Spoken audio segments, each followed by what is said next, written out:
This is Conspirinormal.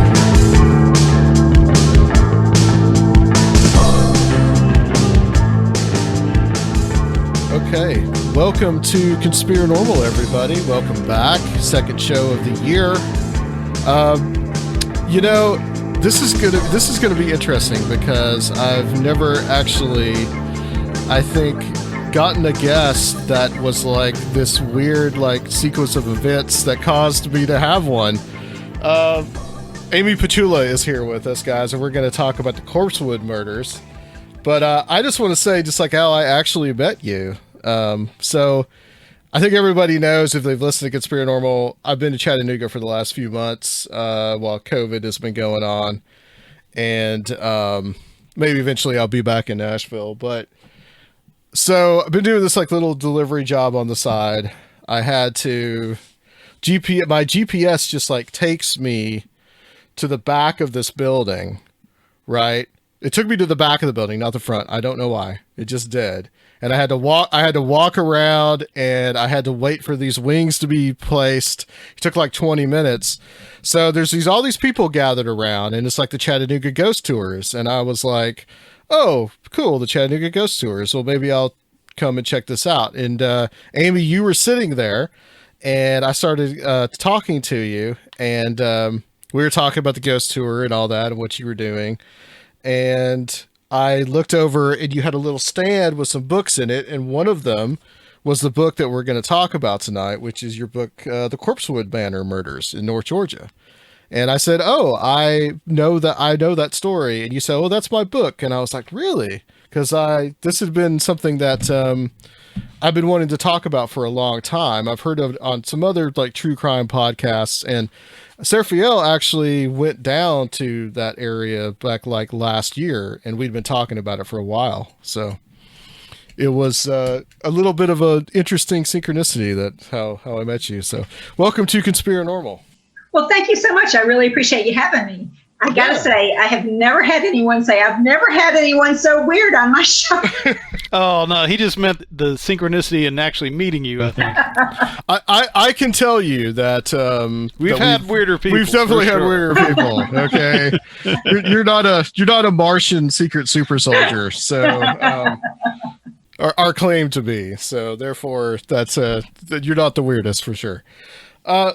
So this is an interesting case of the Corpsewood Manor Murders, but I kind of want to just get your background first, and how you became interested, I guess, in what you do now with the Chattanooga Ghost Tour company that you run and that you own, and then also what particularly about this case struck you enough to write a book about it. Well, I practiced law for 20 years. The ghost tour is my retirement job. It's much more fun. But I first heard about the Corpsewood Manor case when I was practicing law. From the time that I got up there, I started practicing in 86, and the case had happened a few years before that. People were talking about it then. They still talk about it today. So, I became interested in it there. Now, as far as the tour, the way I got started doing tours is my kids and I love taking ghost tours other places. We'd always said, how come Chattanooga doesn't have one? Because, it's such a tourist city. So when I decided to retire from practicing law, I decided to do some research and see if there were enough ghost stories in Chattanooga to make it worth people's while to go on a tour. And it turns out there's an abundance. When I started the tour, I started hearing about this story from an entirely different angle. So it was a perfect book for me to write. Oh, yeah, for sure. For sure. And we're going to talk a little bit about some of the Chattanooga ghost stories. So this case it has that real kind of sensationalistic thing with it, because it's all about these guys were considered Satanists and all this type of thing. One of them. And Charles Scudder, and they had gone out into the woods, kind of away from society. And then these two, and we'll get more into the details here in a bit, but these two younger guys ended up killing them. And so it kind of had this sensational case. But I really want to get kind of a background on who Charles Scudder was and Joey Odom, and why these guys from like Chicago would come down all the way to a place like Tryon, Georgia. Okay. Well, I tell folks this is the most bizarre true crime you'll ever hear, because anything weird you can think of, it's in this case. Charles Scudder was a professor of pharmacology at Loyola University in Chicago, and also the co-director of the Institute for the Study of Mind, Drugs, and Behavior. So, you know what kind of studies they were doing. Joey Odom had been his housekeeper for many years. It's an interesting relationship because they were nowhere close to the same level intellectually. I think Joey only had about a third grade education, and he had different focuses, but they got along really well. So they lived together for, more than 20 years.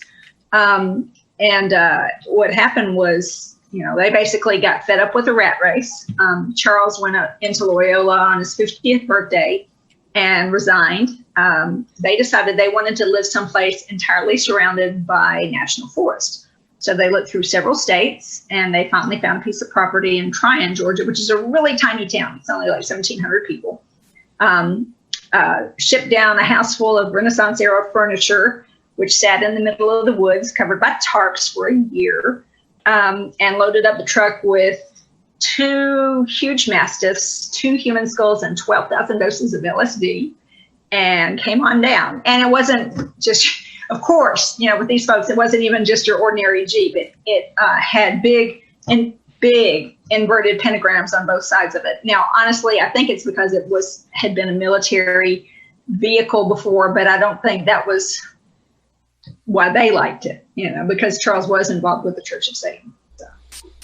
As far as Charles' research, there's speculation that he was involved with what we collectively know as MK Ultra and the LSD experimentation. Loyola was not involved with MK Ultra, but okay. There were, obviously, I mean, the LSD vials had government grade labels on them, so they obviously had been doing some experiments with that. It just wasn't what's known as MK Ultra. Okay. I looked it up. I found a list of the colleges and things that had been involved in that study, and it wasn't on there. I think I read that you said it's difficult to find published work by him. Is that true? Because it seems like someone like him would have a. He's published a bunch, but okay. Mostly they're obscure sort of articles and books and things like that. And it's on all kinds of different subjects. From psychology studies. There's a Mother Earth magazine article that he wrote about basically how to go out and live in the woods yourself. And that one's fairly easy to find. But he has a book on chess. I think actually I had that. I think somebody donated that one to me, like his personal book. I can't remember if that was one he wrote or one he had in his library. But he wrote a lot of different papers. But yeah, because they're not, popular, articles or books or whatever. Yeah, they are hard. Academic stuff. But he was very interested in human behavior, and it seems like he had a lot of confidence. All the witnesses say he was quite the charmer, and it seems like he had a lot of confidence for being able to control situations and people's behavior. I want to put that out there because you'd wonder why these people from big city Chicago, all these other things would go and feel comfortable in a place like this, because he did have a lot of confidence. It seems that he could talk his way out of things or keep some safety.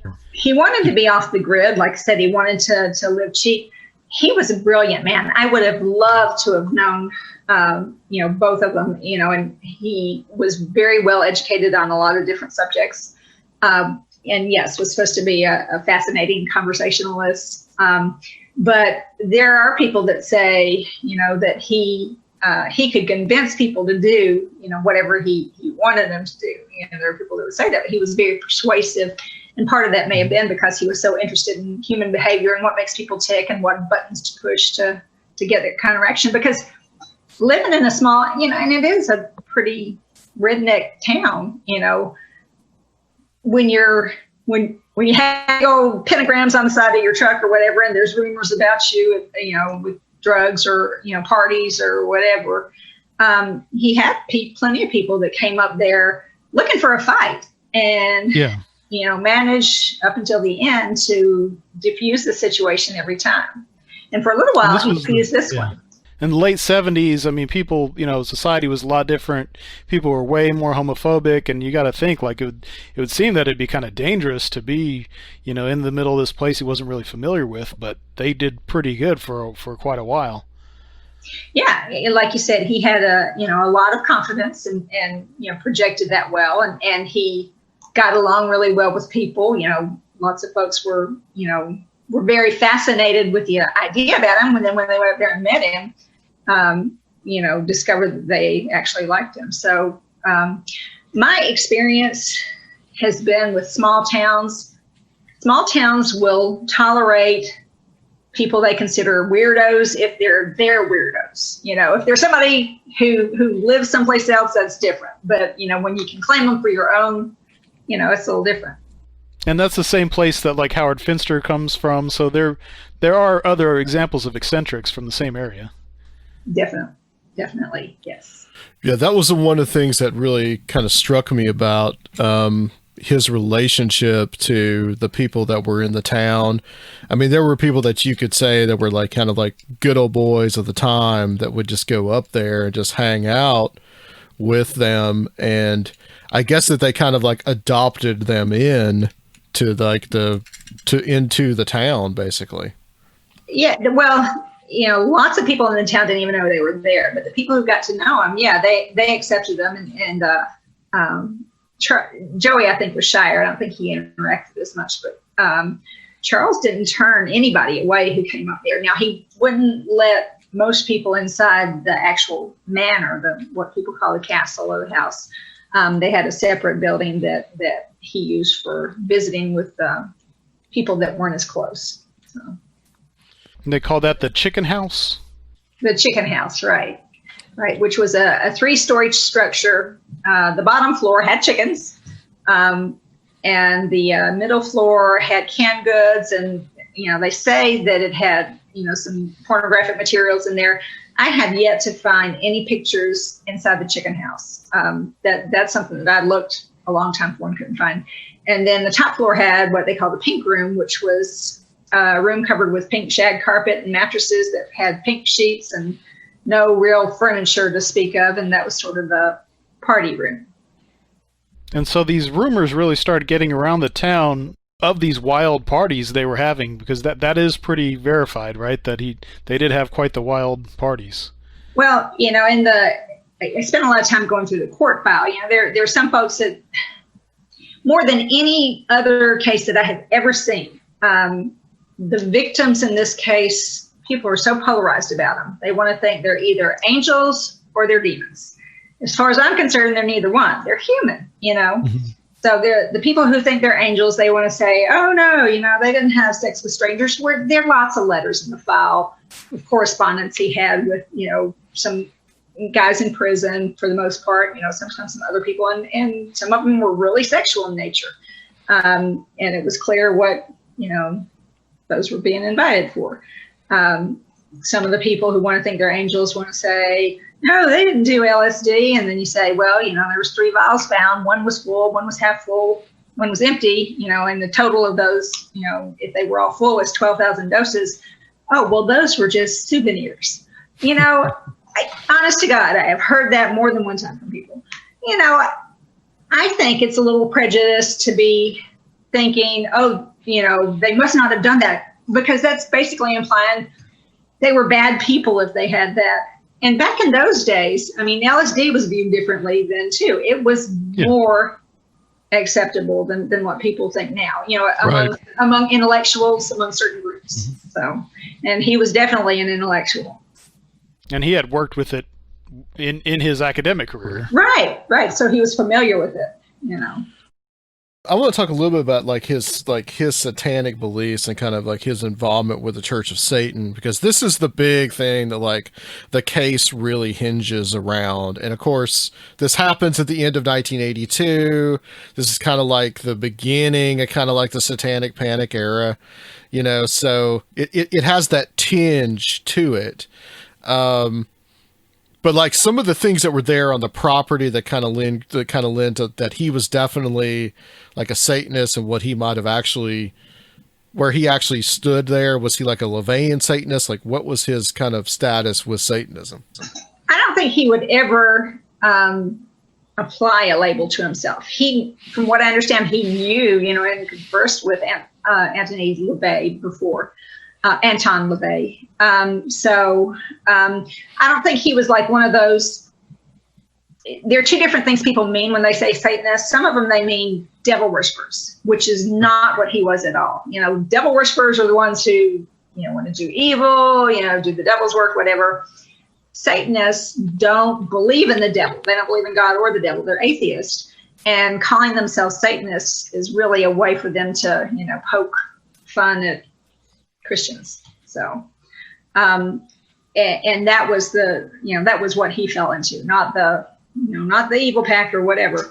But yeah, there were things in the, some of the artwork that they had in the home. They had a statue of Mephistopheles. They had several other pieces of artwork that were bizarre, to say the least. In the court file, there were checks made to the Church of Satan. I mean, that was one of the things that I brought up before when I was talking to some of those other folks. So. I think for his membership and like something for a subscription to the newsletter or something like that. I think that's exactly what it was for. But I think, Charles was a really curious person. So I could totally see him, being curious about this. At that time, the Church of Satan attracted a lot of intellectuals as well. It started out in the area, near the colleges or whatnot. So, it attracted that, and it attracted a lot of the outcast and the different sort of folks. And Charles was definitely the artsy type. He was not your standard professor. So, I can understand why he would, that would be something that he'd be into.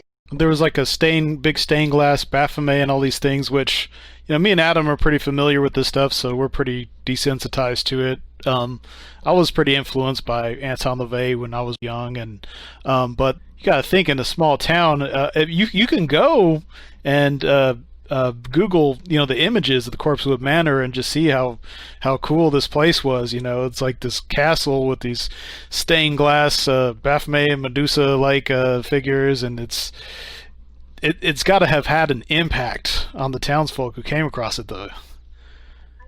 I know at least some of the stained glass Charles created himself, but yeah, the Baphomet up on the chimneys. There were 4 chimneys. All of them had inverted pentagrams on them. So yeah, there was definitely some Church of Satan type imagery that was on there. And when you say about the townspeople, most townspeople would never have seen it because, to get to Corpsewood, you got to go till the road runs out, and then you got to go a mile on a dirt road, and you have to find the right turn, and you have to find the right pull off, and then you have to hike half a mile through the woods. So a lot of townspeople had no clue it was there because it really was, in the middle of the forest. So, on a mountain with a dirt road.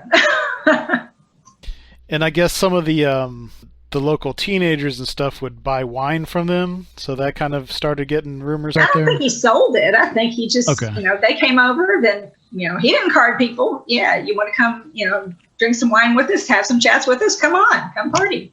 And sometimes the wine would have LSD in it, and sometimes that's never been proved. That was the excuse of the murderer.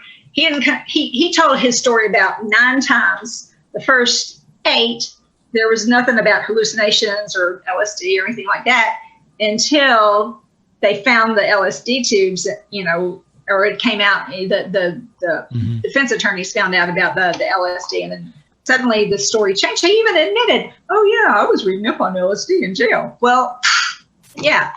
So it's kind of hard to believe that story. But it was kind of a popular place for the teenagers to go because they liked the guys, and he treated them like, people, not like kids. Yeah. Mm-hmm. Yeah. Yeah. And so this is kind of how Avery Brock comes into the story. Yeah, Avery had been hunting on their property before. Avery was 17, I think. And Charles met him while he was out there hunting. And Avery had gone over and visited with them a few times and drank some wine and had a consensual sexual relationship with Charles. Not like a dating relationship. They just had sex, a couple of times. Tony West had gone with Avery over there once or twice before the murders, and he went and drank wine. He didn't have sex. I think part of the reason the murders occurred was when he found out about Avery doing that, he made fun of him, which Avery then got furious, and then of course not wanting to say, well, it was me, that I wanted to try it and see or whatever. Then Right. he turns it around in his mind and puts all the blame on Charles. Kind of had an identity conflict and blamed Charles's hypnotic powers or whatever. Right. Exactly. Yeah, Avery's never said anything about LSD. That was totally Tony that said that, by the way. So.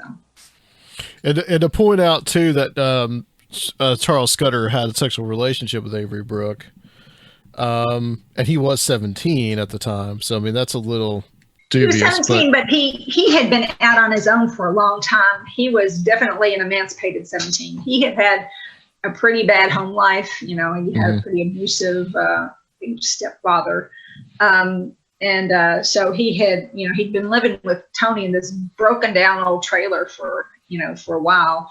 And I think before that, he'd been just kind of, couch surfing or whatever he could do because his dad had kicked him out. So. And you said the age of consent, I believe, was 14 at the time in Georgia. Yeah. When I started practicing law in Georgia, 14 was the age of consent. They've since raised it to 16, and I think they may have raised it again since then. But yeah, at that time, that wasn't statutory rape if you were at least 14. So. Yeah, that was a different time for sure. It was. So these murders, take us through like what the motive for the murders were, and like how, like basically the course of the murder, how they happened.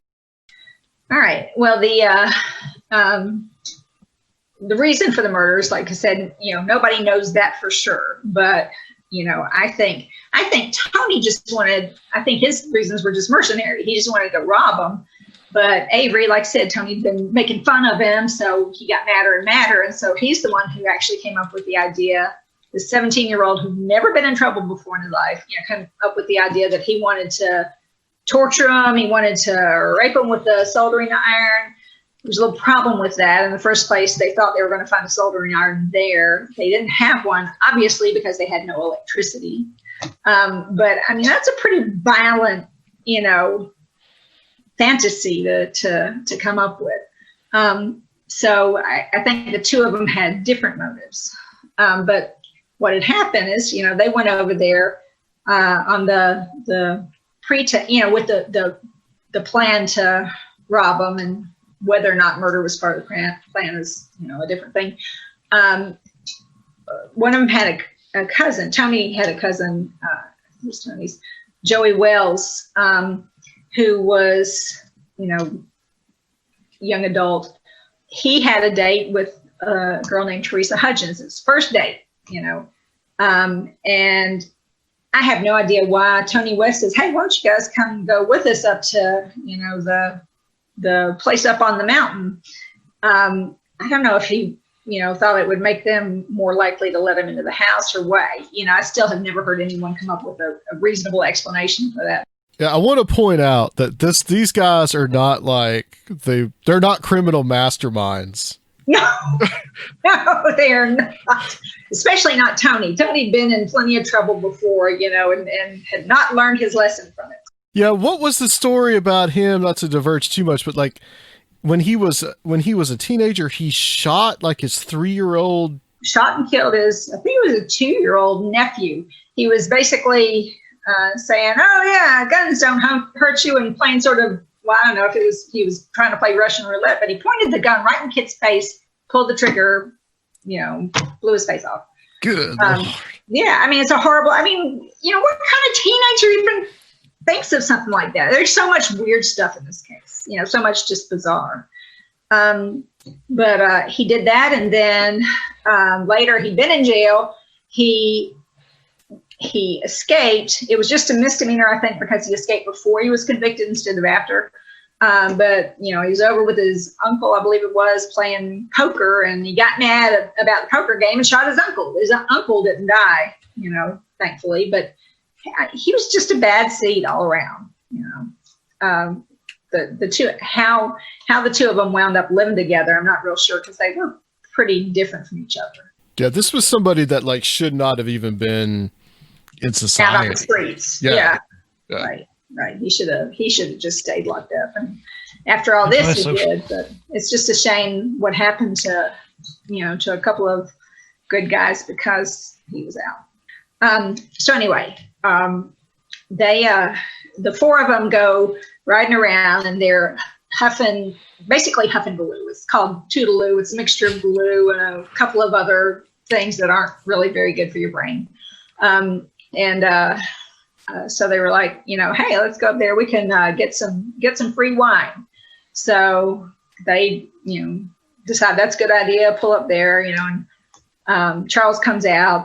Says, sure, come on up. So they're up in the pink room, drinking. And from what I understand, the wine that he made was pretty potent. It wasn't always tasty because he would make wine he experimented with it. He would make it from vegetables, The people I've heard said some of the fruit wine was real tasty. Some of the other stuff was just nasty.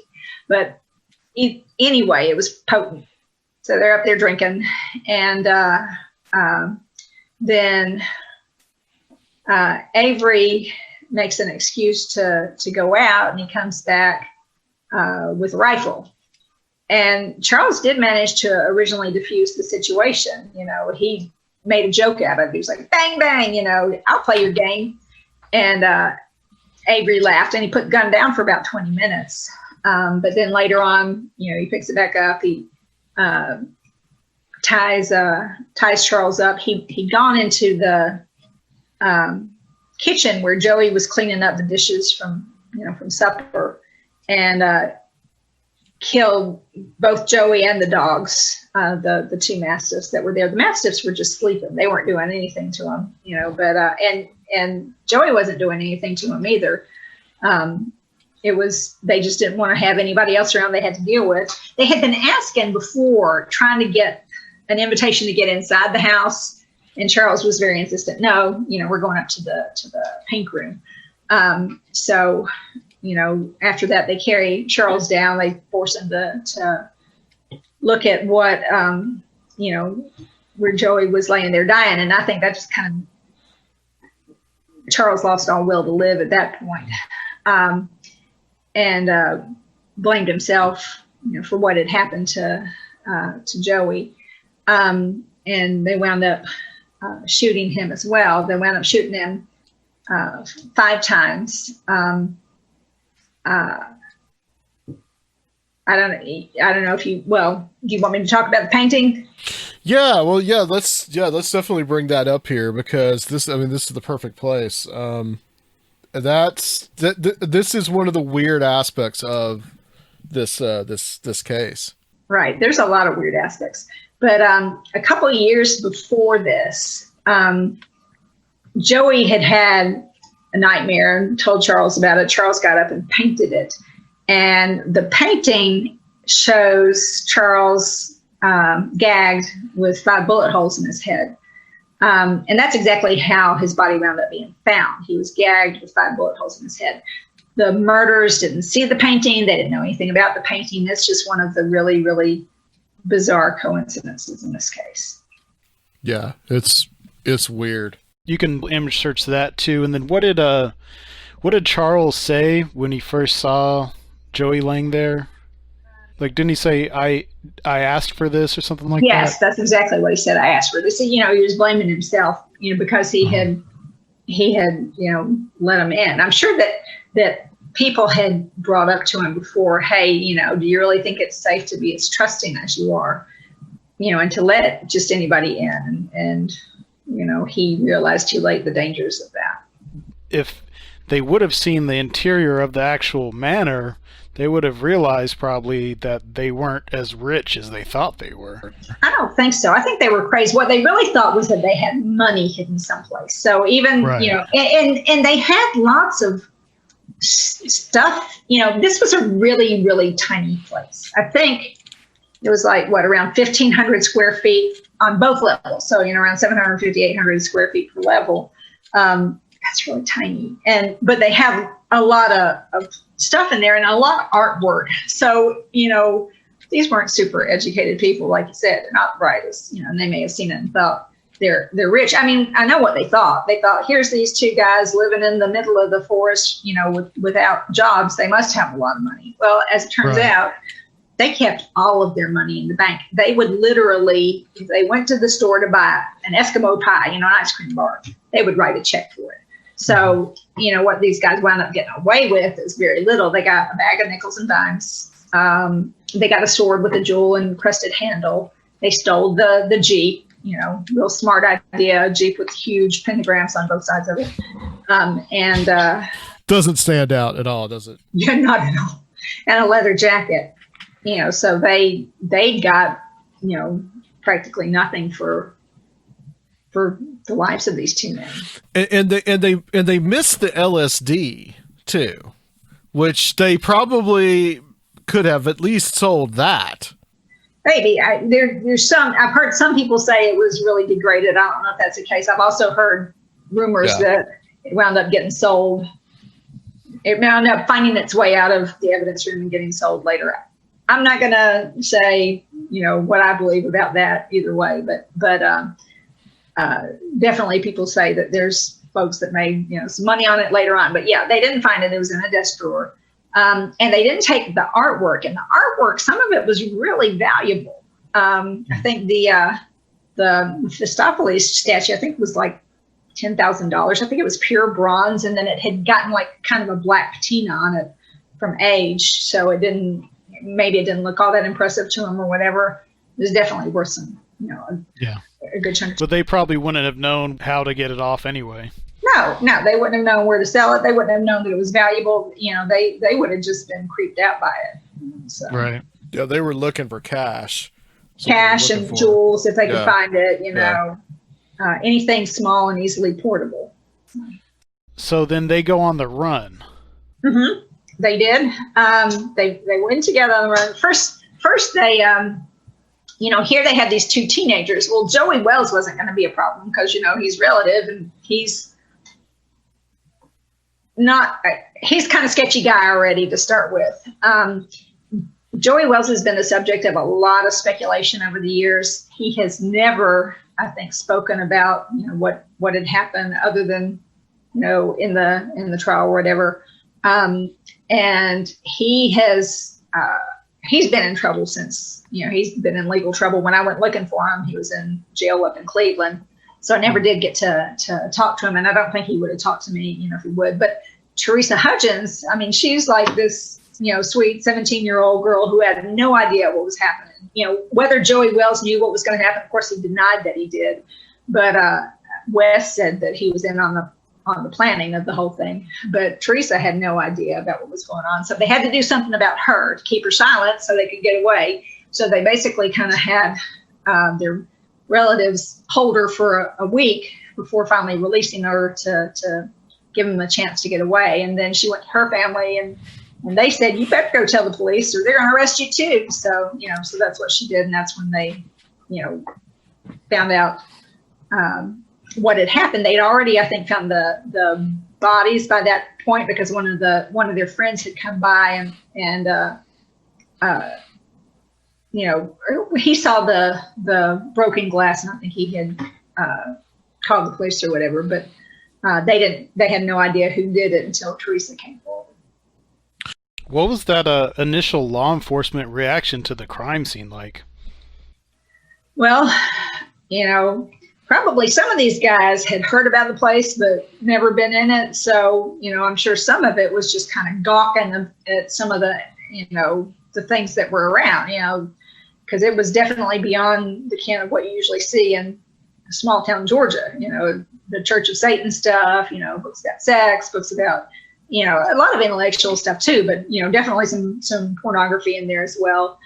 And, a lot of some of the furniture that was supposed to have carvings of, sexual things on it or whatever. So, I'm sure that they were a little overwhelmed, with all of that to start with.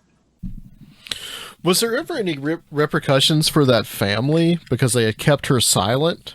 Like that almost seems like criminal conspiracy all of its own. You would think, but I found that part really strange in the book.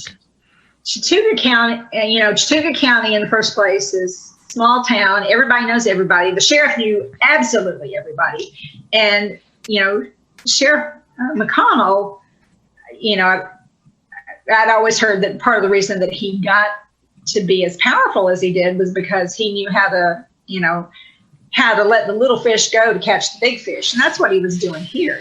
He got the family to testify and they didn't wind up charging them.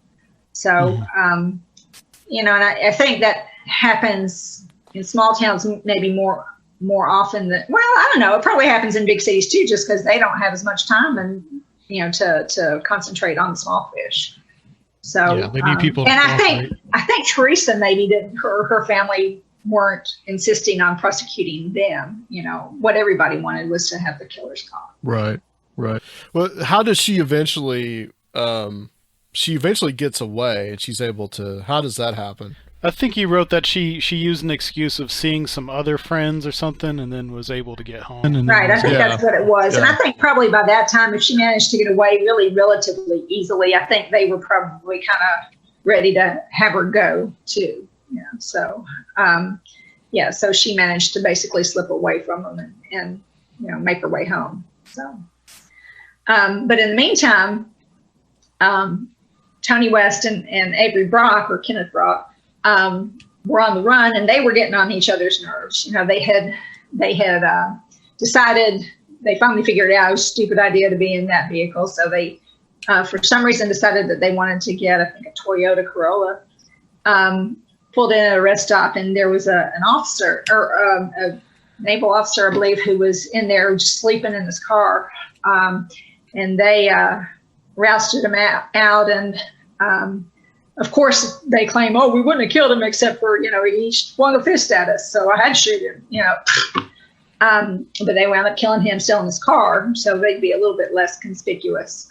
And, their plans for where they were going to go kind of meandered around. I know they said one thing in front of Teresa and Joey that was supposed to be to kind of throw them off the track, and then they were like, should we go to Mexico, let's go out west or whatever. But, Kenneth Avery wanted to head home. He was getting kind of lonesome, and Tony was basically saying, well, go on and do your own thing. I don't care what you do. Get out of here. Get on my nerves anyway. They were in a strip joint when their final falling out finally happened. And so Kenneth took off and managed to make his way back to Marietta, Georgia, where he called his family. It's not in any of the files, and I've never heard this officially said, but I've heard unofficially that, there were wiretaps on the family's phone, and that's how the police found out about it and, went down and took him into custody down there with, no trouble or anything like that. You want me to go ahead and talk about Tony's? Because Tony's getting caught a little funnier. Yeah, that I really do want you to talk about that, because that is really, really interesting. Well, and we'll talk in a little bit about one of the rumors that's come up since all this has happened is that, there's a curse. You take a brick from Corpsewood, bad things happen to you. And one of the things that people say most commonly is that, you have car problems. Well, these guys had their car died that night. That's why they took, the Jeep. But so Tony gets lonesome himself, decides he's going to go home. He's coming home on Christmas Eve. pouring down rain. And I don't mean just sprinkling or whatever. It was like sheets, torrents coming down. And his car runs out of gas right across the line between Georgia and Tennessee. And there's a bar over there. What was it? The Palomino Club? Yeah, Palomino Club. Yeah, Palomino Club, kind of a seedy joint. And he decides, if you know Rossville Boulevard, it's all seedy. So yeah. that's true. So he decides he's going to go get a drink. Well, he comes to the bar, and outside, there's this policeman, and Tony, who, like I said, not the brightest fellow, pretty self-centered, decides, well, if there's a policeman outside the bar, he must be looking for him.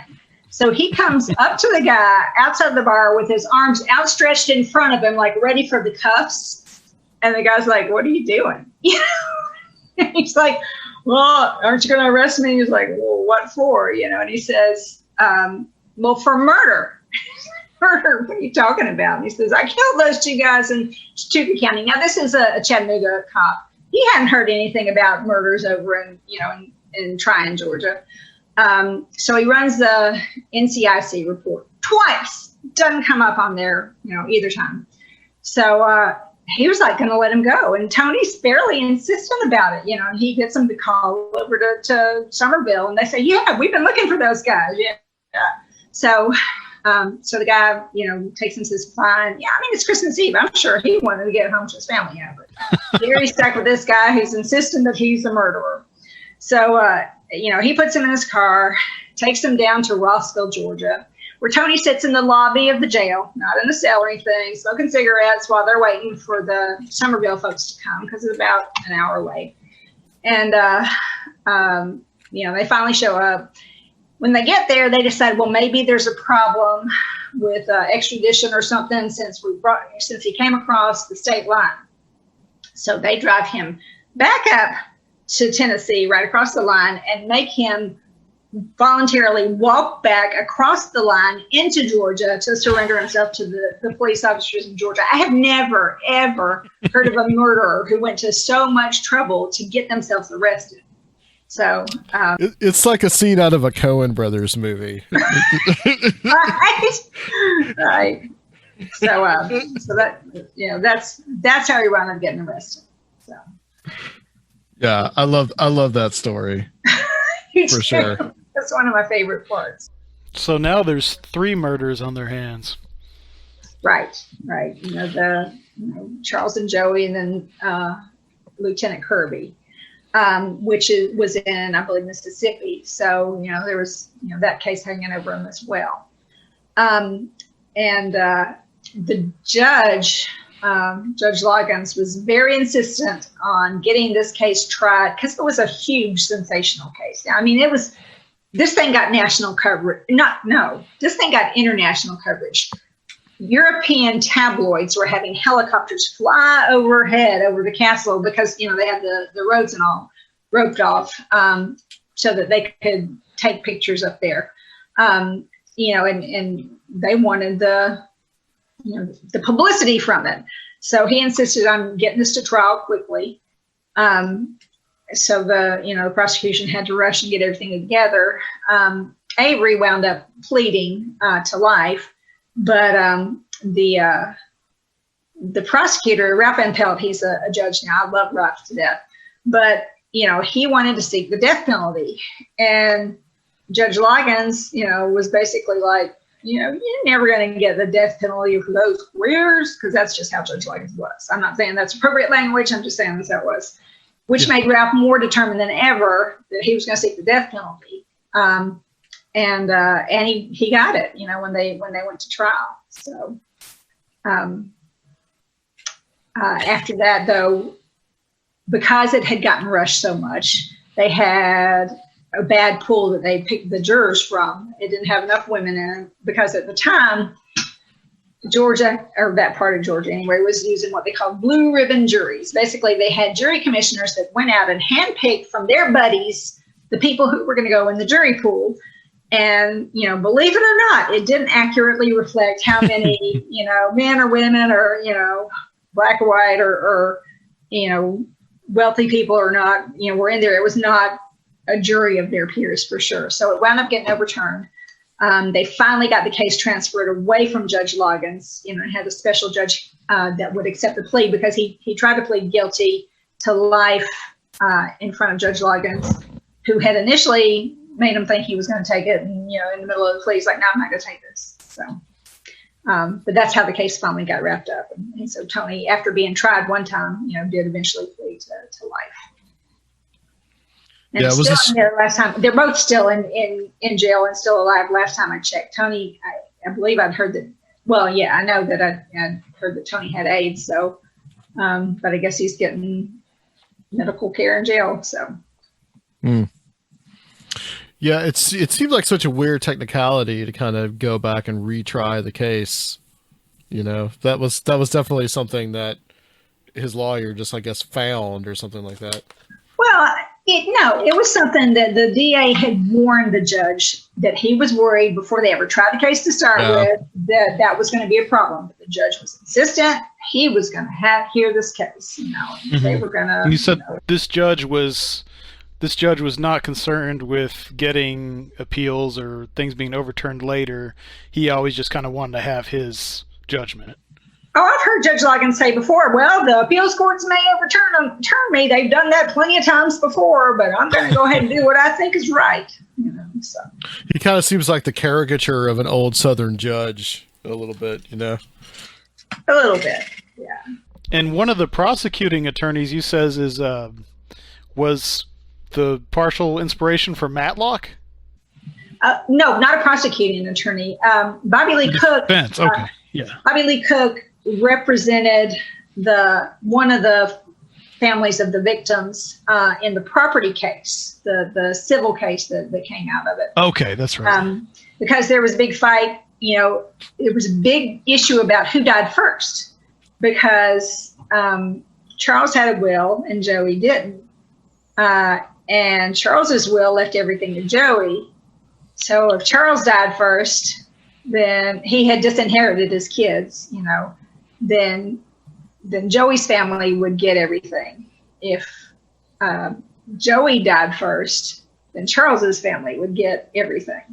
So yeah, they had the issue about that. And Charles's family wound up getting most of it. I think they eventually reached a settlement. And Joey's family got a little bit of stuff, but not much. So.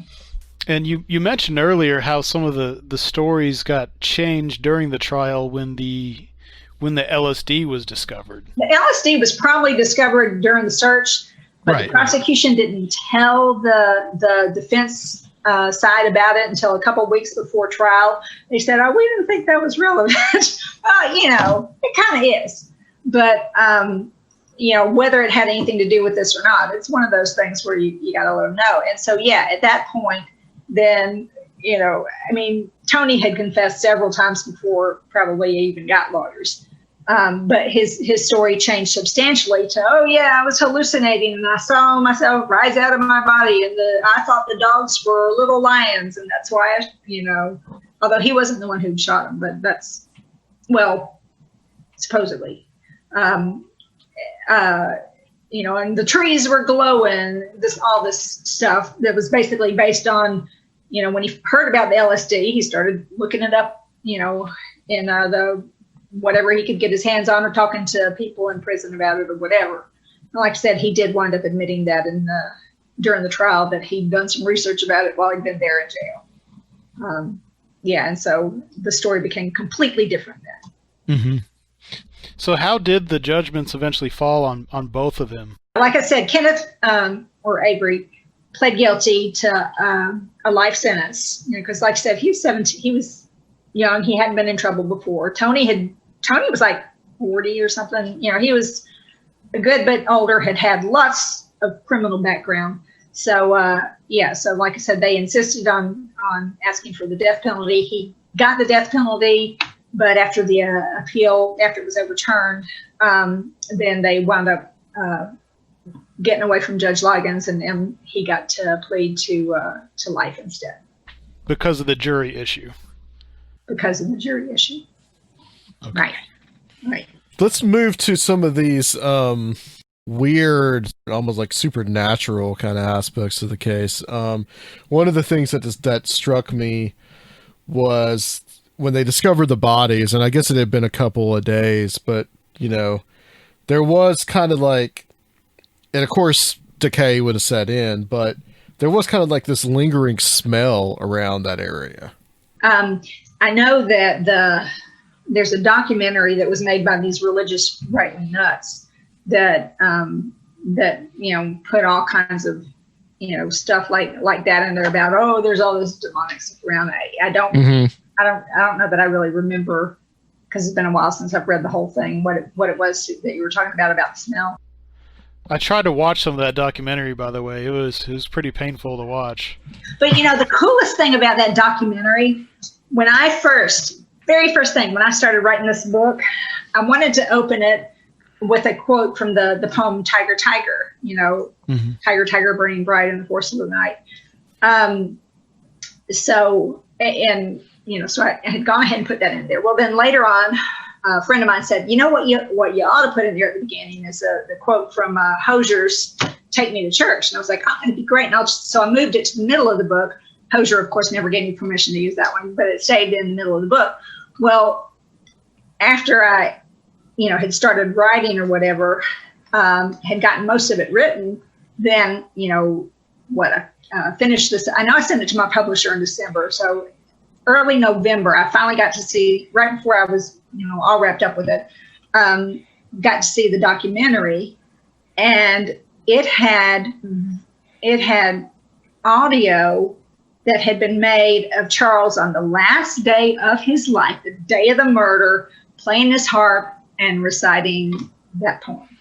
So that was one of the really, that just blew me away. My jaw dropped. I couldn't believe it. And I actually didn't believe that was actually the day of his murder. I thought, there's no way. That's just too much of a coincidence. But then I hunted down the info, and sure enough, it was. Have you heard that, Adam? The what? The recording? No. The recording she's talking about, yeah. No. I think I have it. You want me to see? Yeah, I heard it on the it's on the Church of Satan has a tribute page to Charles, and they've got the recording on there too. Yeah. Oh, do they really? Well, here, okay. You want me to play it? Sure. Yeah.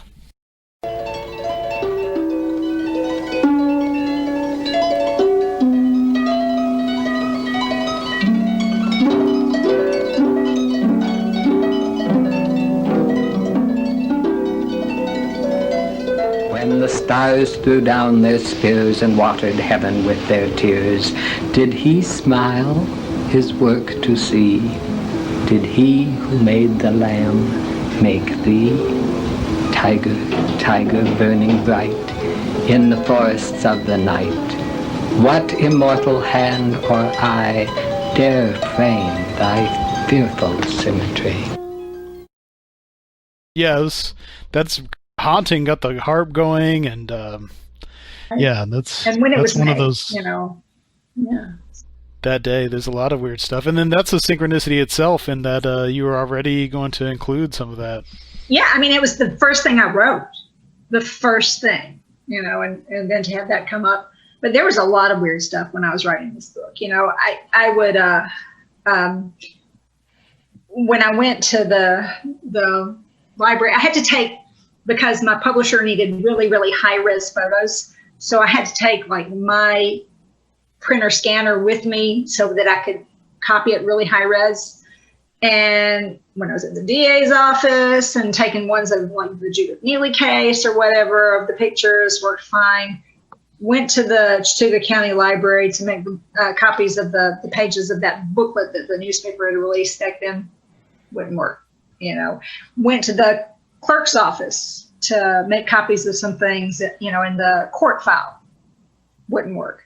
I eventually did get those things, but I mean, the thing wouldn't turn on. I was in the other side of the clerk's office looking at the property case, and suddenly, like 3 pieces of equipment start, malfunctioning and making noise. The clerk there, the criminal clerk, told me she had the file behind her desk, and she said, "You come back here and get it," because she would not touch it, because she said weird stuff happened to her, whenever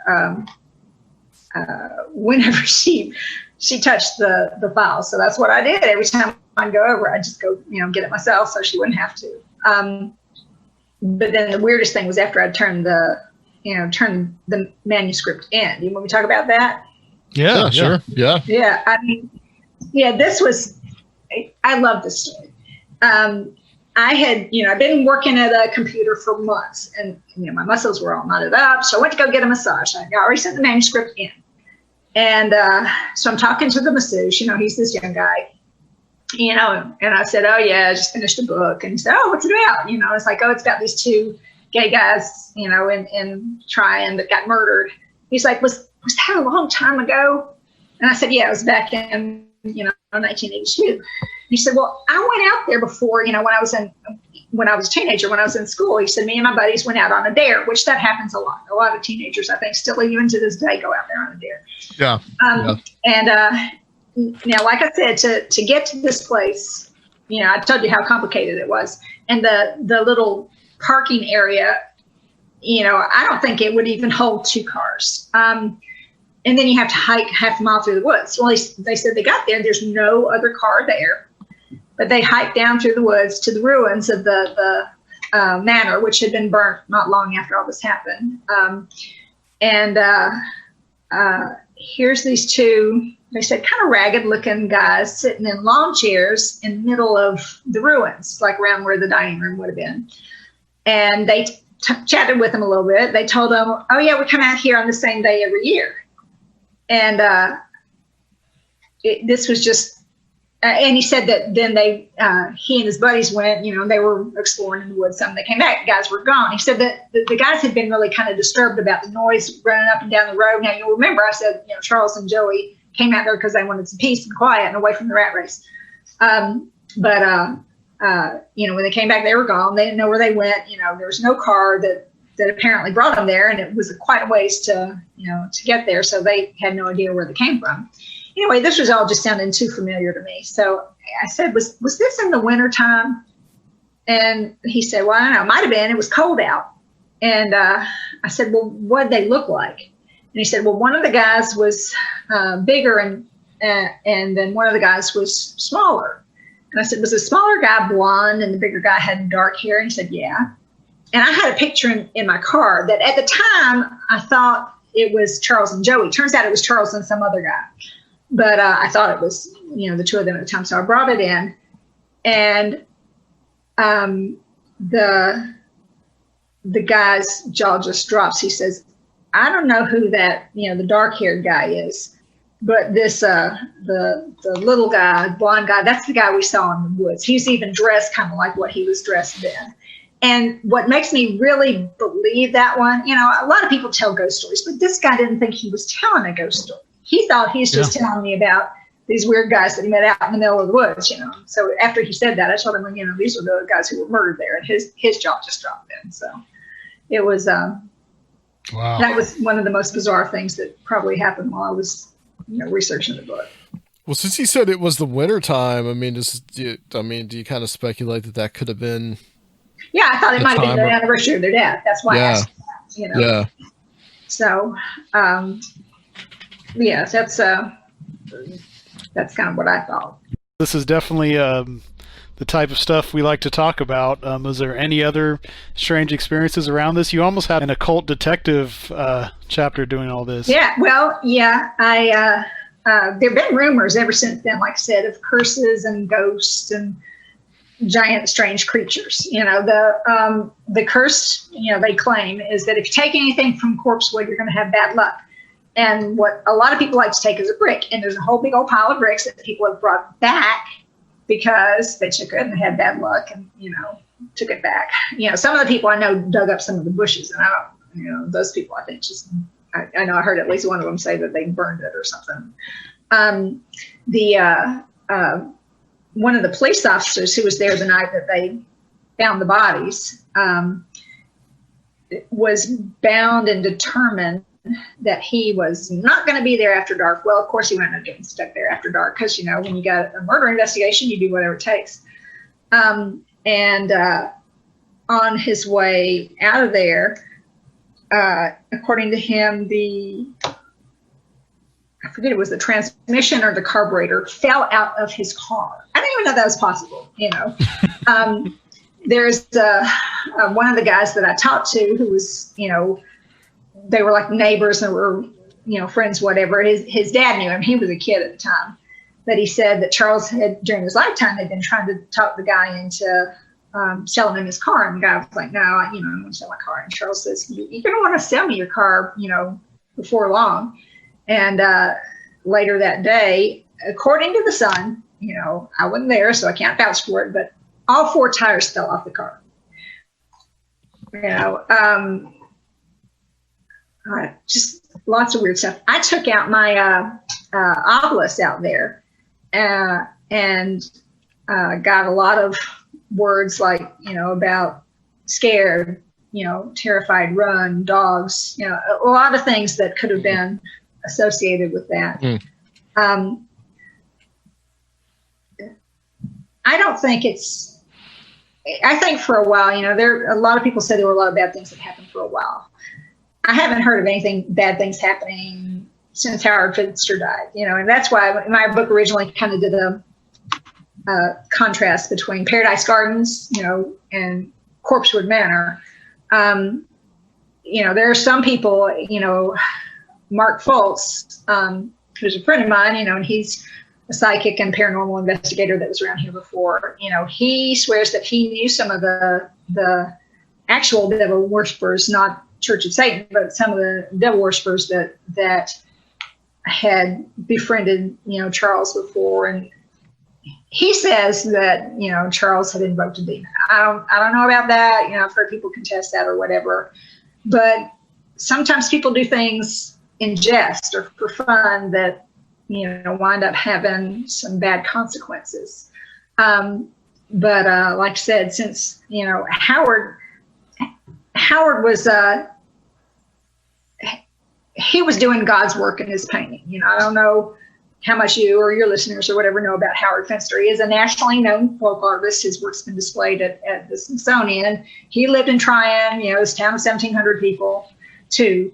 And every one of his thousands of pieces of art that he created has a number on it, because he said he was trying to get the last piece put on. He was trying to get done, and apparently he, you know, right before he died, he must have thought he got the last piece put on, is my understanding. But, you know, he didn't start painting until he was 60. He had been a bicycle repairman and a street preacher.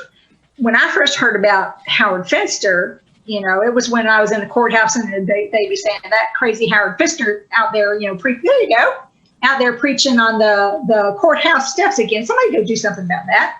And so then when I heard he was famous folk artist, I was thinking that can't be the same person, but it was. You know, he said God told him to start painting sacred art. And he says, oh, I can't paint. And God says, how do you know? So his first piece of sacred art, he took out a dollar bill and painted a picture of George Washington on the side of an old rusted tin metal structure that they have out there. And his sacred art includes pictures of, you know, Elvis and Coke bottles and you know, like I said, George Washington, as well as angels and things like that. Yeah, that was the theory I was trying to talk about in the book, but my publisher didn't let me get into all that about, you know, that's when the bad stuff stopped happening, was, you know, around when Charles died, or around when Howard died, which also was right around the time they discovered all the bodies. The police had been out to Tri-State Crematory multiple times before and claimed they never saw any bodies or skulls or bones or anything like that. And then, you know, Howard dies and like immediately they find 300 bodies out there, you know, so it's just a lot of weird. Wow. And I'd encourage anyone to go check out Howard Finster's Paradise Garden. It's a really magical place. I really had a good time. And yeah, and if you're not familiar with Howard Finster, he did a couple during the 80s. He did a couple of album covers for a band's Talking Heads, Little Creatures, and he also did REM's Reckoning. So if you guys are familiar with that or just look it up, that was Howard Finster that did that. And Paradise Gardens is an interesting place. I haven't been in several years, but it's pretty fascinating. It's very cool. It's, if you like folk art, that's a place you got to visit.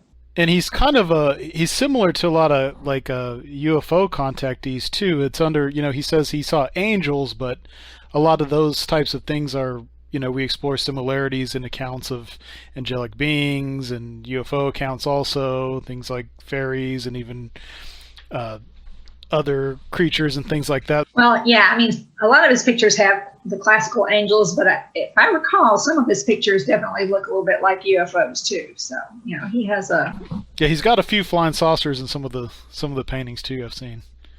And the other thing that I found really fascinating about him is he's got that World's Folk Art Church or whatever that he built out there. It was like a 1-story building, and he expanded on it. He had zero construction experience or plans. He says God told him how to build it. It's like a 16-sided structure. That is a really complicated building for anybody, especially somebody who doesn't have anything other than what God's telling them about how to build it. So. Well, Charles Scudder, they didn't have any construction experience either, and they built Corpsewood. No, but they read a book, and Charles was more educated than Howard was, and might be able to figure it out a little bit better. Howard was not, he was not a real educated guy, but he did some amazing work.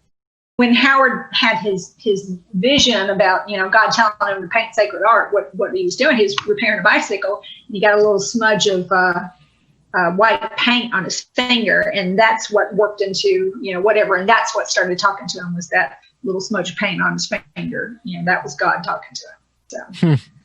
Interesting. The Lord works in mysterious ways. Well, yes, he does. Something I wanted to ask. You said that there were around Corpsewood, around Tryon, there were mysterious creatures seen. Do you know anything else about that? Yeah. There are some people that have said they've seen large things, and some of them obviously were drunk. Some of them, have said, oh yeah, they saw Bigfoot chained up in the basement of Corpsewood. And there's been this persistent rumor about the drug lab in the basement of Corpsewood. Corpsewood had no basement. There was a staircase, and there's a big concrete base for it, that held it up between the first floor and the second floor. Well, all these conspiracy nuts all think that's where, the police tried to hide it, and they poured concrete down the stairs that went down to the basement. There was never any basement there, but one guy swears that he sees that.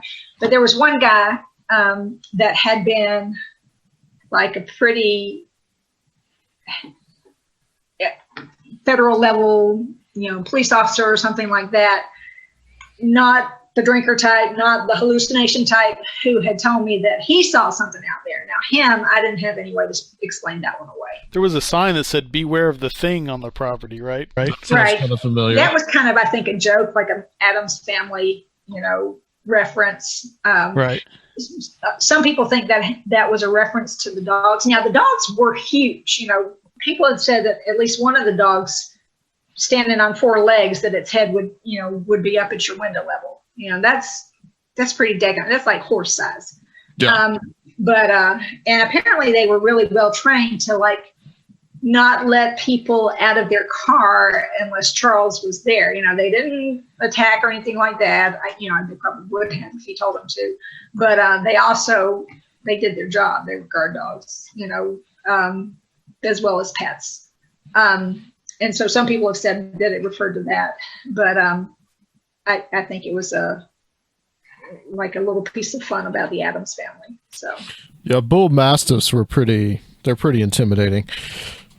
Well, what I was gonna say about all that. It's like, some of the things that we've talked about on this show, we've talked about like some of these areas that just have like a lot of weirdness surrounding them. And it almost seems like this area is like that, because you've got Charles Scudder, Joey Odom just kind of, being attracted to this land.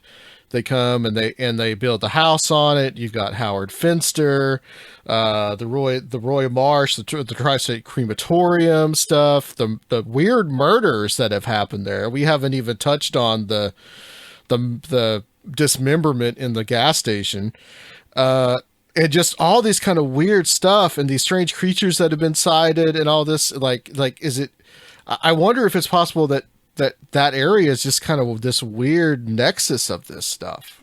Well, that's, we were talking about that a little before you started recording, and this is a town, like I said, it was about 1,700 people. For it to have as many bizarre murders, serial killers as it does, I mean, the odds have got to be astronomical. Judith Neely, who was the youngest woman ever sentenced to death in the United States. One of those murders, occurred there. And it wasn't your average normal, shoot somebody and kill them. She had this little 13-year-old girl that she injected with Drano, and then she shot her and then pushed her off a cliff. It was a horrible, horrible thing. And Judith had been an honor student. She had never been in any trouble before that. And then, to start your life with crime like that, and then, like I said, with a trouble, and then he's one to rape him with a soldering iron.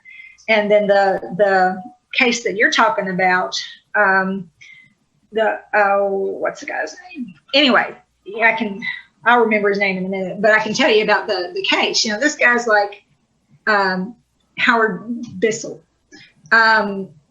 He's this 400-pound guy from Ohio, and he has this little 97-pound girlfriend. And Howard had been Hayward had been a schizophrenic, but he'd never been violent. He'd never been in any trouble before, They decided they were going on vacation to Florida.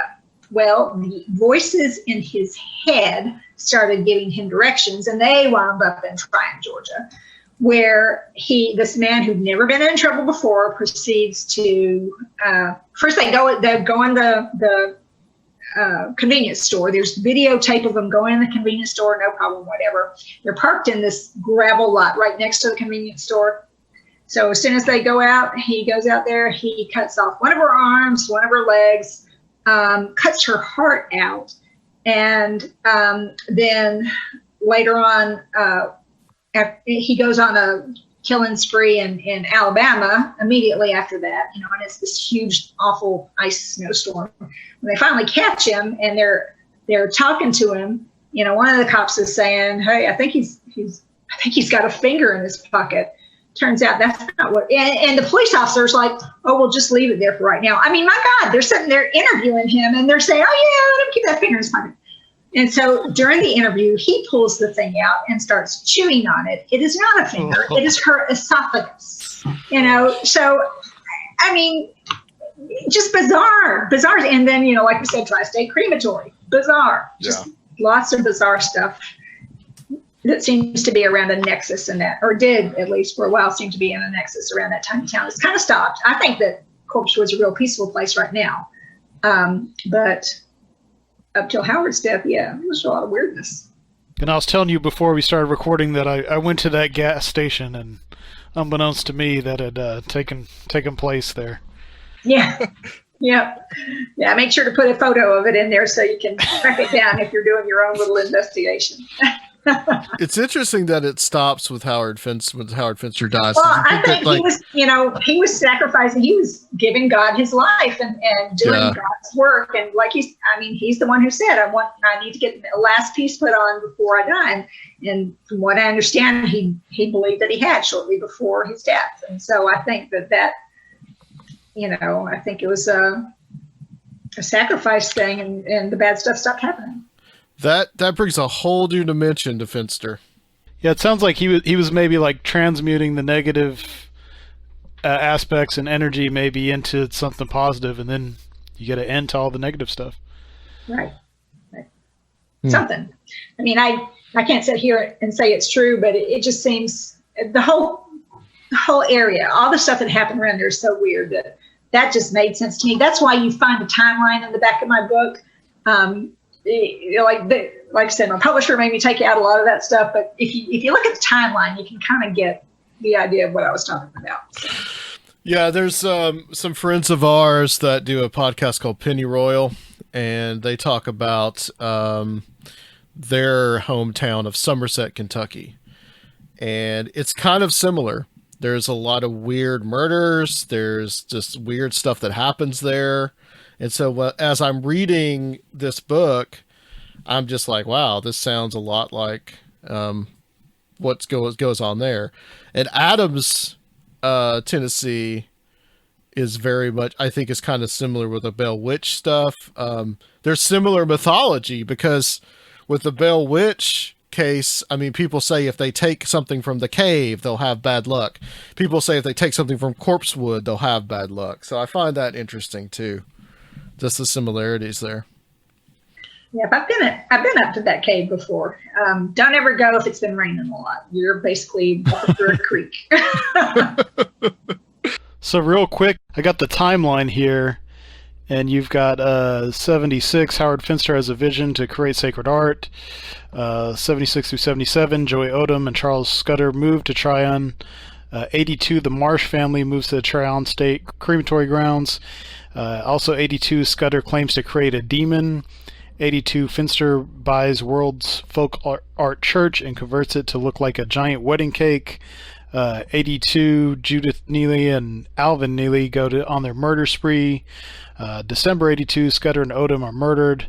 December 82, Scudder's and possibly Odom's bodies are delivered to Tri-State Crematory. 96, Bryant Marsh takes over operations at Tri-State and begins abandoning bodies on the grounds. January 2000, Hayward Bizzle murders and dismembers Patricia Booher. October 2001, after a civilian complaint of bodies there, officers find nothing at Tri-State Crematory. And October 2001, Finster dies. February 2002, more than 300 bodies are found at Tri-State. So that's kind of, you tie in all these events of that area, and it is quite the story. Yep, it's definitely different. Very fascinating. As we're kind of closing up here, you also are the head of the Chattanooga Ghost Tours, as we mentioned before. And I'm just curious, what's an interesting Chattanooga ghost story?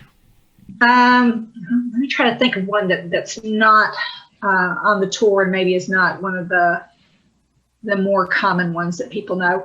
The Duck Pond Cemetery in Chattanooga. Do you talk about the Brainerd? Are you talking about Brainerd? Red Bank. Red Bank. Okay. Which a lot of people call it the Duck Pond Cemetery or Memorial Cemetery, something like that. I think is its actual name. Yeah. There's a couple of different things that they say are there. You know, they say near one of the graves that there's like a shadow, figure that hangs out, which typically is. You guys have probably talked before about some of the different kinds of hauntings. It's one of those that's not really a ghost. It's like a recorded memory, something that happens over and over again. And it like a residual. Right, yeah. Residual. That doesn't seem to have any consciousness of what's going on around it. Although I have heard people say that they've seen it, they've tried to catch up with it, and it's kind of run away with them in the back quadrant of the cemetery.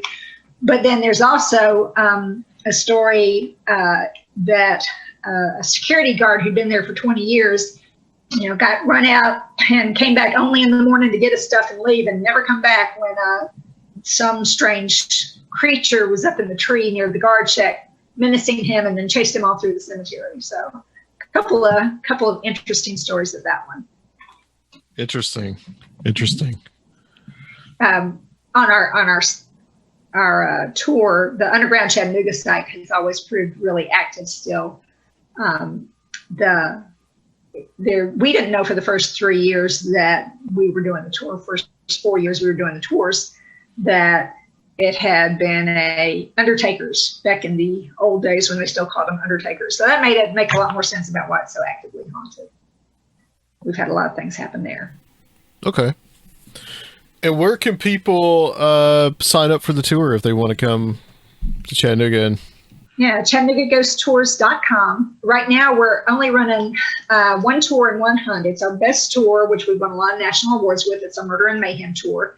And it has like a lot less walking and more ghosts than our original tour did. And then the UTC Cemetery Ghost Hunt, which is our best hunt. That's more like the investigations you see on TV with all the equipment. We have, things from K2 meters to obelisks and periscopes and lots of things that even, a lot of the ghost investigator people don't get to normally play with or use. We do those on the weekends, Fridays and Saturdays for the hunt. The tour we do every night except for in the wintertime, and right now we're just doing it Fridays, Saturdays, and Sundays, although if people, want to go some other time, if they have at least 4 people, they can call us and we'll hook them up if we can. And they can, like I said, they can do all that at ChattanoogaGhostTours.com. Cool. Less walking, more ghosts sounds great. Yeah, exactly. Do you guys use that for advertising? Well, when we started that, we had a lot of people that were calling, well, I want your original tour. I want your original tour because we go on awards with that too. I was like, no, really, you want the Murder and Mayhem tour? Let's walk in more ghosts, So Murder and Mayhem sounds great. And where can people find the book? Any place that books are sold from, we sell autographed copies in our shop and on the website. Or, whether you go to Amazon, Barnes & Noble, Walmart.com, brick and mortar stores here in Chattanooga, sometimes the Ace Hardware, any place they sell books, you can find the book. It's been mentioned on a couple of pretty well-known national podcasts. I actually had a studio contact me about possibly optioning the rights for a feature film, so there may be something bigger coming, but it still seems to be, you can also find it on iTunes and Google Play. I would really like to see a film made of this. Yeah, I think the Coen brothers need to direct. I think that's, or David Lynch. I think was what you said. Yeah, David Lynch. Oh no! They need to have more accurate story. I need to see that. Who I think that Charles Scudder, who actually resembles Charles Scudder, is the guy who played the dad on Twilight. I forget what that actor's name is, but I think he actually looks a lot like him. I think, if you're going just on looks, I think he would be a good one to play. Okay, I think I know who you're talking about. Yeah. The blonde-headed, whatever. Oh, okay. Was he the vampire? Was he a vampire? He was okay, the dad. I know who you're talking about. I know exactly who you're talking about. Yeah. He was the dad. Everybody loved him. So. Yeah. Okay. All right, cool. Excellent. Well, thank you guys so much for having me on. Yeah. One more thing. I do have another book too, Haunted Chattanooga, talks about ghosts all over the city. Okay. Excellent. Thank you. Thank you for doing this. Just hold for just a little bit. We're just going to close this section out, and guys, we'll be back to close the show.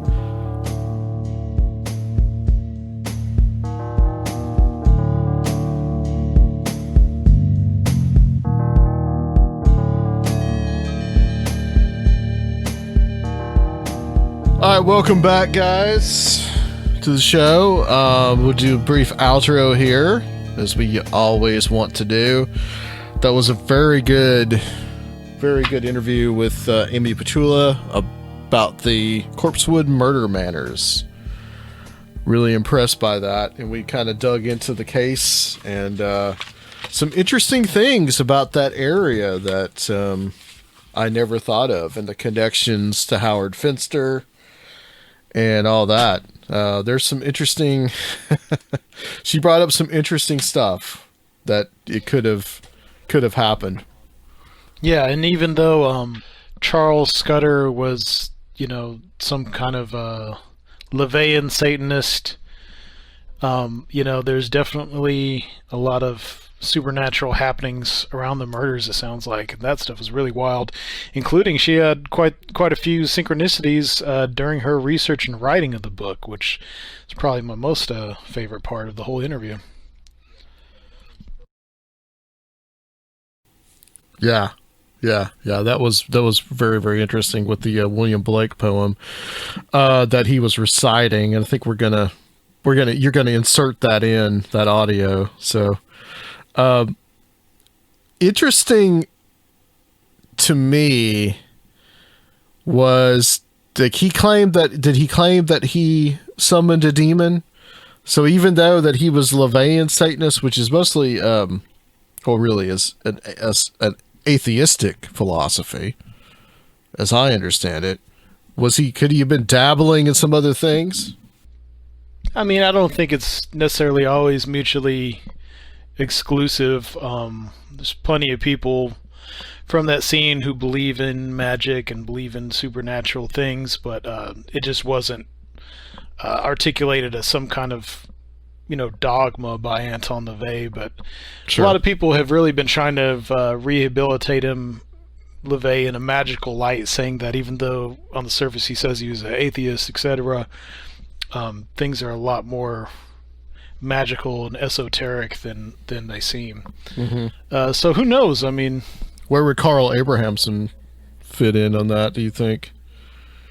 Yeah, I think he'd probably say that there was real magic that was at least bordering on the supernatural. But yeah, so who knows? There definitely sounds like there's some happenings, and at least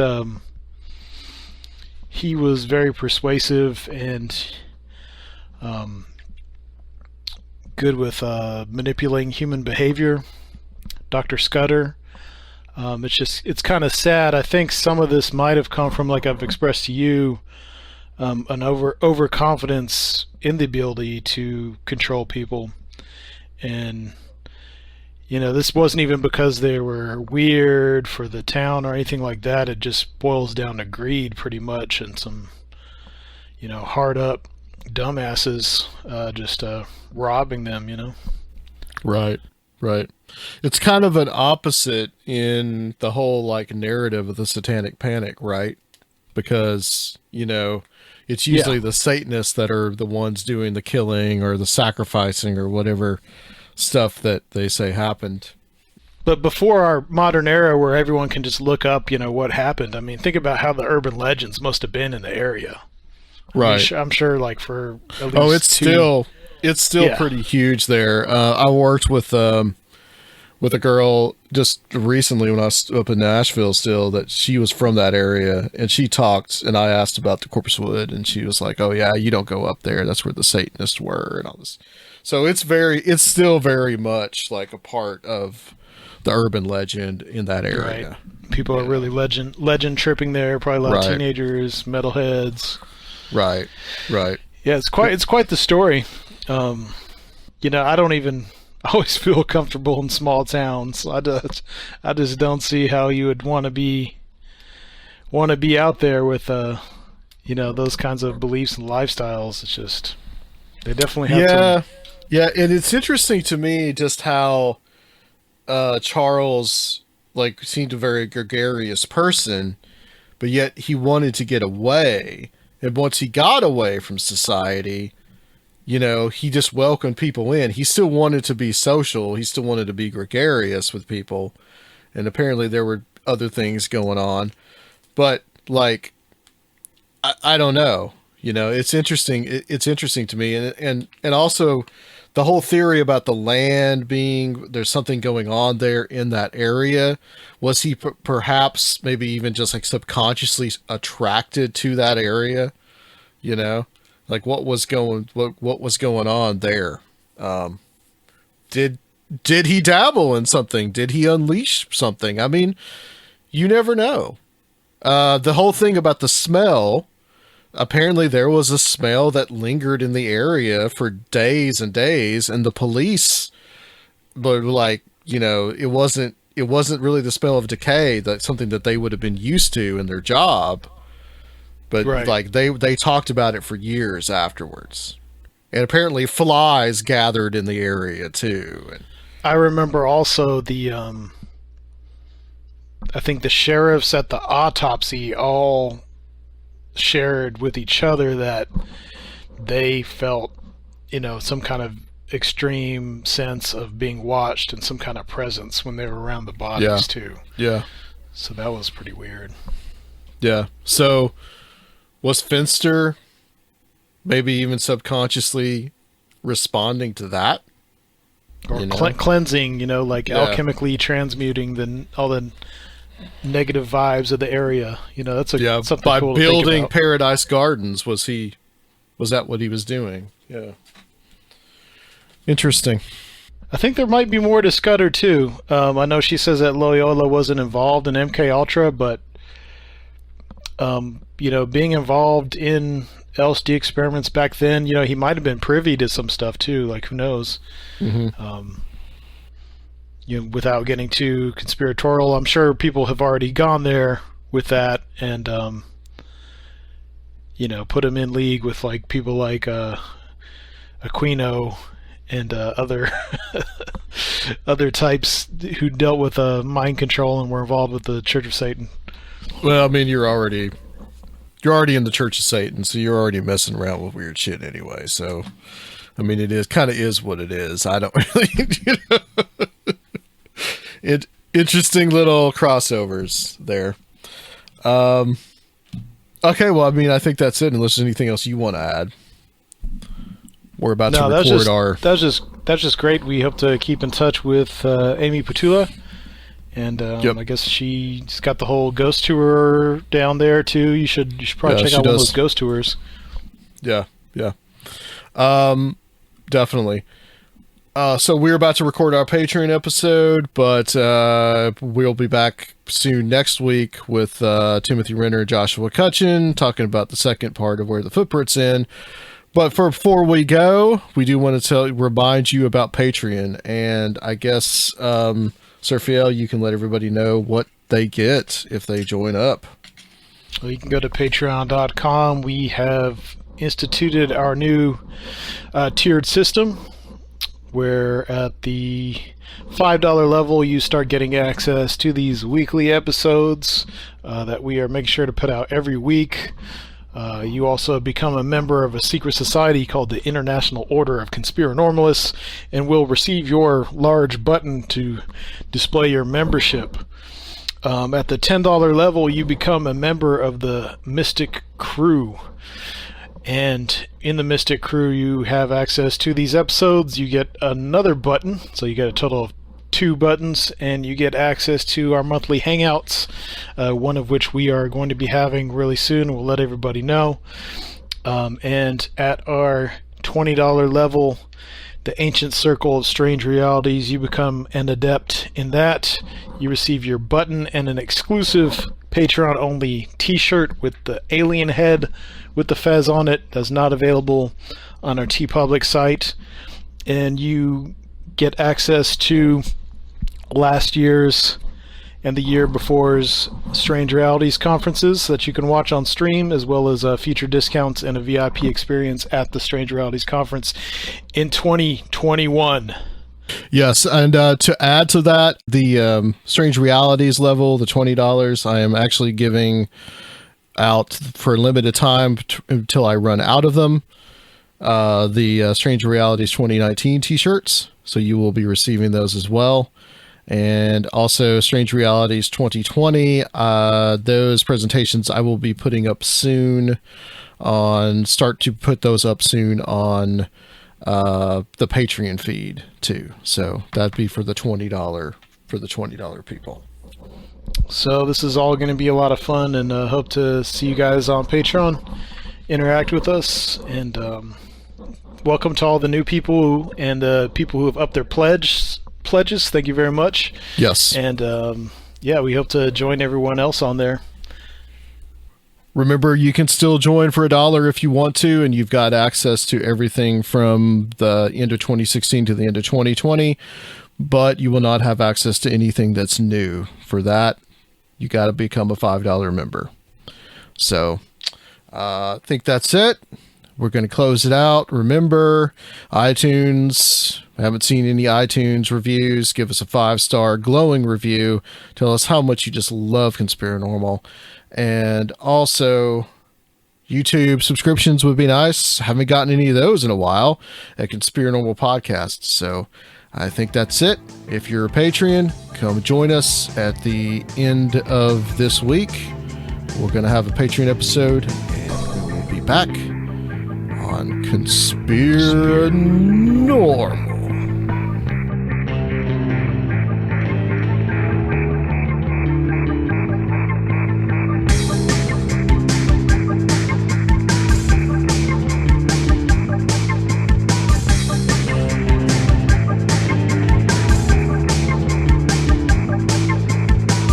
If you would like to help the show, please consider becoming a Patreon at www.patreon.com/conspirinormal or leave a one-time donation at conspirinormal.com.